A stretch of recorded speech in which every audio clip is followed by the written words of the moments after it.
Thank you. I'm Stipdonk from SWOV. I'm going to tell you something about road safety, which is in a completely different league as compared to rail safety and aviation safety and navigation safety, in my view, for many reasons. I think because not many of you know SWOV, where I work, and me, I'll say a few words. I did physics, I did traffic theory, and also have been in navigation safety for several years, hazardous material transport. So I recognize some of the terms that I've heard today from an ancient past. At SWOV, I have a team of data experts, civil engineers, and so on, everything you need to understand road safety problems. We did many international projects, and we have data on all kinds of subjects, and any of this has nothing to do with with safety management systems, because we hardly have any. I'm coming to that. Just a few things about what road safety is, or how it can be understood, how it can be seen. Road safety is about trips by anyone from A to B. It can be pedestrians, cyclists, car drivers, motorcycle riders, moped riders, truck drivers, taxi drivers. Well, you know, because you're all an expert in navigation safety or road safety or rail safety or aviation safety, but you are all experts in road safety because every citizen of the world considers him or herself an expert in road safety. We all know what is best to do in the road. We all know we are better drivers than average. We all know that what the government says is not always what you should do. You can ignore a red light if it's really not much traffic. You can ignore speed limits. And this is because we are our own company. We are our own owner of the safety management system of our own. There are actually, in road safety, there are 7 billion safety management systems, and that's all people traveling. Well, I'm exaggerating, of course, but this picture is about the trips, about the risk of those trips that is determined by many different conditions: the age of the traveler, the travel mode of the traveler, all kinds of safety performance indicators like speed, etc. Measures, road safety measures that are there or not there. All other kinds of factors like use of alcohol that everyone can freely. You can drink alcohol and then drive. There's nothing that prevents you except the law. But you won't lose your well. In the Netherlands, we have had an experiment with alcohol locks, and a judge in the Netherlands decided that alcohol locks cannot be prescribed to people who have been drinking and driving, because it's an unfair measure.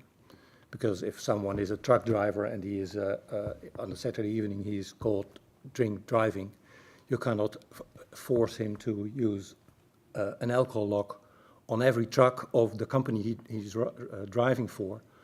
And so the judge decides, well, it's unfair, you cannot do that. Whereas in aviation safety, I think if a pilot is piloting, he cannot say, well, it's unfair if you let me lose my job. It's just a one-time error, and it's unthinkable that in aviation pilots drink and do their work. Whereas in road safety, you perhaps lose your license for some time, but then without a license, you can easily drive if you want. It doesn't prevent you from driving. So it really, road safety is of a completely different league.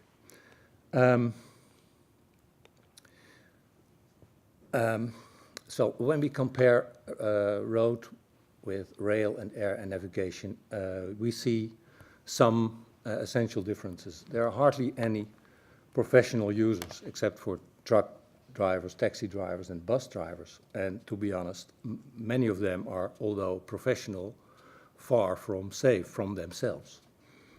And their companies are also not automatically going to become more and more safe from themselves. If there is no drive to drive safely, truck drivers and taxi drivers are not driving safely.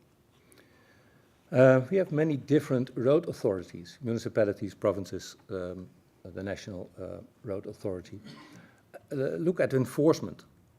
There is, of course, police enforcement, but the enforcement task is not the primary task for the police organization. It is a secondary task. Reporting road crashes is also one of their tasks, but it's not a primary task. They do it if there's time left, and otherwise they don't. At least in the Netherlands, and I'm sure this is different from country to country. But in general, it's something to worry about. Well, as I said, we have diversity in users, pedestrians, cyclists, truck drivers. They're not always formally trained. You can walk on the street without being trained at all. You can walk on the street without being accompanied by a parent when you're 4 years old. Well, you shouldn't perhaps, or 2 years old, you shouldn't perhaps, but it can happen. We do have guidelines in many countries, well, at least in the Netherlands, we have guidelines on how to design a road, how to design a roundabout or an intersection. But these guidelines can easily be ignored. Yeah. So road safety is relatively poor. There are 1.2 million road deaths annually, according to the World Health Organization. There is no internally organized approach, highly diversified problems. It's very difficult to improve this, and the approaches worldwide are multiple. It is everyone's problem, so therefore it's no one's problem. The question is how to introduce an SMS in road safety. And the reason I am very proud to be here and be in this company is that I hope to bring home ideas and suggestions on how to do this, because it is necessary. And we do have, of course, some safety management systems in professional road transport organizations, and the real challenge is how to introduce this in road safety in general. One word about SMS for professional road users.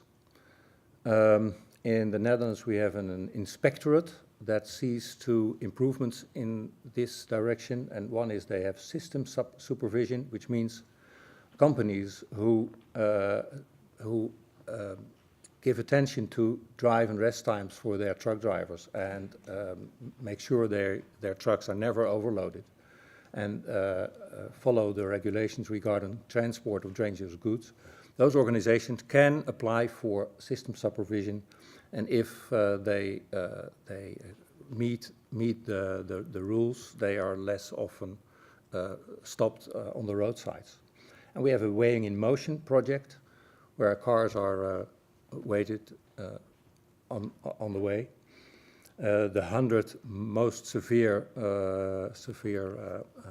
violations, the companies with the most severe violations are addressed and as suggested to improve their behavior. If they don't, they get a very strict penalty, and if they do, they get no penalty at all. And then we have safety culture in transport companies. We researched these safety culture experiences, and it's clear that when a company has a very high burden of injury claims, they are tending to introduce this safety culture, and otherwise it's very difficult.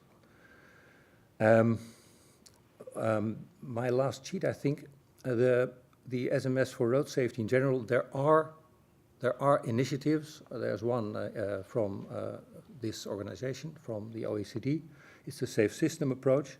And the idea, and there are other examples in several countries like the Netherlands and Sweden.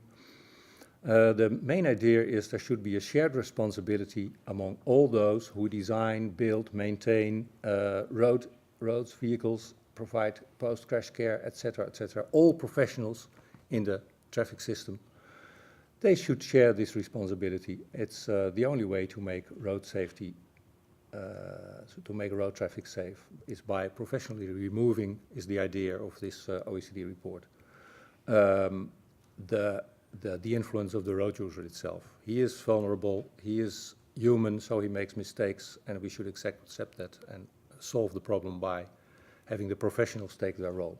Thank you.